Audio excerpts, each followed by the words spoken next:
आज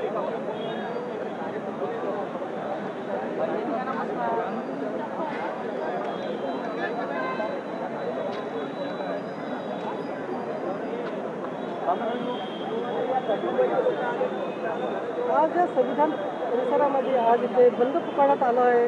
21 तारखे असल्यामुळे सगळ्या गटातल्या वर्गांनी इथे SC ST OBC वर्गांनी सुद्धा इथे या बंदामध्ये सामील झालेले आहे.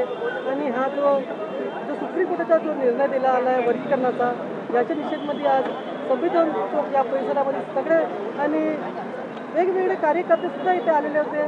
मान्यवर तापसिंग मॅडम आहे, हे निर्भयपणाने आपली गोष्ट ठेवतात आणि यांना जाणून घेऊया आज या संविधान चौकामध्ये त्यांनी सुद्धा इथे निषेध करण्यात आला आहे. त्याचं काय मत आहे म्हणून मॅडम तुझा पहिली तरी सांगा. मी ॲडव्होकेट काय तुझं आव्हान आहे? मी ॲडव्होकेट ताकसांडे, मी हायकोर्टात आणि डिस्ट्रिक्ट कोर्टात प्रॅक्टिस करते. आज जो निर्णयाबद्दल भारत बंद पुकारलेला आहे हा योग्य आहे आणि याचा अर्थ हा आहे की आपण सुप्रीम कोर्टाचा जो निर्णय आहे त्याला निषेध करत आहोत. हा निषेधार्थ हा आजचा भारत बंद पुकारलेला आहे. भारतात जो वर्गीकरण आहे आपल्या समाजामध्ये SC STमध्ये हा चुकीचा आहे. कारण का बाबासाहेबांनी जे संविधान बनवलं हे स्वतः हा निर्णयच असंवैधानिक आहे.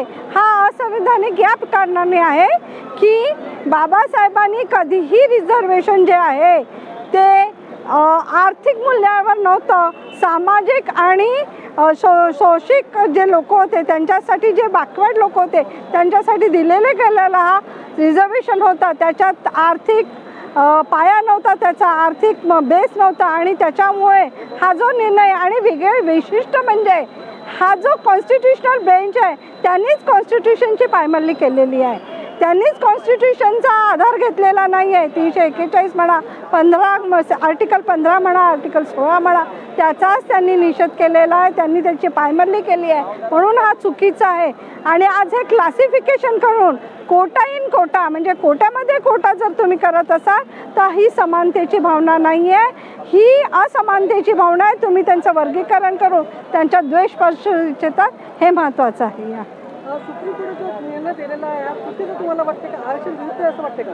हा आरक्षण विरुद्ध नाही, हा कॉन्स्टिट्यूशनलच विरुद्ध आहे आणि कॉन्स्टिट्यूशनमध्येच रिझर्वेशन दिलेलं आहे म्हणून हा आरक्षणाच्या विरुद्धच आहे आणि कॉन्स्टिट्यूशनच्या विरुद्ध आहे. जेव्हा 7 जजेसचे बेंच बनतो त्या बेंचला कॉन्स्टिट्यूशनल बेंच म्हटला जातो आणि तो बेंच जर असा निर्णय देत असेल तो खूप घातक आहे. आणि त्याकरता जे मार्ग अवलंबला जाईल इन्क्लुडिंग भारत बंद, रिव्ह्यू पिटिशन आणि आणखीन जे पण डेप्युटेशन आहे, इवन जिल्हाधिकाऱ्याला सुद्धा डेप्युटेशन गेलेलं आहे, ते आम्ही पंतप्रधान आणि प्राईम मिनिस्टर प्रेसिडेंटपर्यंत आम्ही आमचं डेप्युटेशन पोहोचवतो आहे.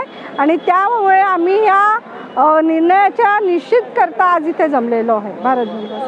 काही व्यक्ती असे सुद्धा म्हणतात अगर वर्गीकरण झालं, ABCD अशा ग्रुपमध्ये वर्गीकरण झालं आणि जो सर्व्हिससाठी जी जागा निघतात अगर A या B मध्ये त्यांना जे जागा त्यांना भरण्यात आली परंतु त्याची जागा तिथे ते सुटेबल न नसल्या तर अनसुटेबल दाखवून त्यांची जागा दुसऱ्या कमिटीला देण्यात येईल असं ते निषेध सांगण्यात येत आहे. हा काय चुकीचा आपला चुकीच्या आरक्षण विरोधाचं काम चालू आहे काय मला वाटतं? ऑलरेडी असे कितीतरी जागा आहे जिथे केवळ योग्य व्यक्ती मिळत नाही म्हणून कुठल्या तरी इतर जातीच्या लोकांना ऑलरेडी घेतलेलं आहे आणि ह्या निर्णयामुळे त्याला सपोर्ट मिळणार आहे की ऑलरेडी कितीतरी जागा SC STच्या असताना तिथे ज्या केवळ व्यक्ती मिळाला नाही म्हणून दुसऱ्या जातीचे घेतलेले, याची पण एक ह्या निर्णया किंवा ह्या गोष्टीची दखल घेऊन एक सुप्रीम कोर्टात ऑलरेडी एक याचिका दाखल केलेली आहे.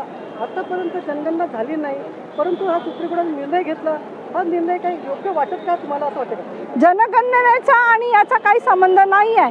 कारण का जनगणना ही OBC करता म्हटलेले आहे, जिसकी जितनी भागीदारी उतनी उसकी हिस्सेदारी, ह्या तत्वावर जर करत असतील तर सगळ्यात पहिले उच्चवर्गीयांचा आणि सवर्ण वर्गांचा झालं पाहिजे, त्यानंतर OBCचं झालं पाहिजे. तसं म्हणून तुम्ही आपल्या ह्या मुद्द्यावर विशिष्ट मुद्दे तुम्ही ठेवता मागे ठेवता.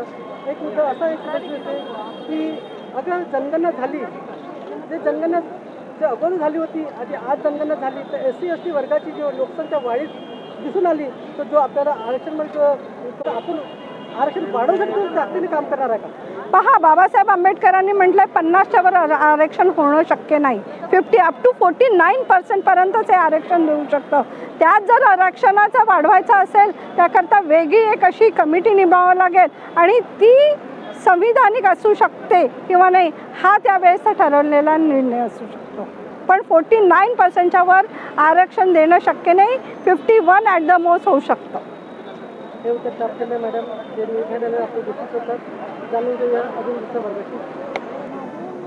आपल्याकडे भरती मुद्दा आहे आणि त्यांचेही त्या निषेध करण्यासाठी आलेले आहे. त्यांनी जाणून घेऊया. तुम्ही जर तुमचा पैसे देताना सांगा की आपण काम नक्की करा. पैसे देतात. मेरा नाम भिक्खू राहुल है. आपण इथे आज यहाँ पे ये आंदोलन तो SC/ST आरक्षण के विरुद्ध में यहाँ पे जो निर्णय आया था सुप्रीम कोर्ट का, इस विरोध में यहाँ पे बंद पुकारा गया है. सर मान्यवर साहब है, उनसे जानेंगे. अपना पहले तो बताइए, आप इस पर निषेध कर रहे हैं, किस विषय पे इस पर निषेध कर रहे हैं? हाँ, देखिए, मैं इस बात का बिल्कुल निषेध करता हूँ कि आरक्षण में अनुसूचित जाति जनजाति के अंदर जो है उपवर्ग बना करके जो है उसमें क्रीमी लेयर लागू करके जो है ये जो संविधान के विरुद्ध काम किया जा रहा है. संविधान में इस तरह का कोई नियम कायदा नहीं है कि अनुसूचित जाति के अंदर कोई वर्ग बनाया जाए, उसमें जो है इस तरह के उप विभाजन किया जाए. इस तरह से अभी जो है भारतीय संविधान में बहुत सारी दिक्कतें पैदा करके इस देश के SC/ST OBC को जो है बांटने का काम किया जा रहा है. और बाबा साहब अम्बेडकर ने जो भारतीय संविधान बनाया है उसमें अनुसूचित जाति जनजाति को ऐसे इसका अधिकार नहीं मिला है. अनुसूचित जाति जनजाति की कुछ शर्तें थी, मान्यताएं थी, इस आधार पर उनको आरक्षण मिला था. आरक्षण कोई भीख नहीं थी, ये हमारा जन्म सिद्ध अधिकार है और हमको इसके लिए लड़ना चाहिए. आज ये जो भारत बंद का आह्वान है, ये भारत बंद का आह्वान तो कम दिख रहा है मुझको. ये बंद करना चाहिए. हमको रेल रोकना चाहिए, हमको रोड रोकना चाहिए, हमको प्रशासन को घेरना चाहिए, जिलाधिकारी को घेरना चाहिए, आयुक्त का घेराव करना चाहिए और शांतिपूर्ण तरीके से अपनी बात की मांग करना चाहिए. आज पूरा भारत जो आंदोलित है सुप्रीम कोर्ट के इस फैसले से, और मैं इसका बड़ा तीव्र विरोध करता हूं.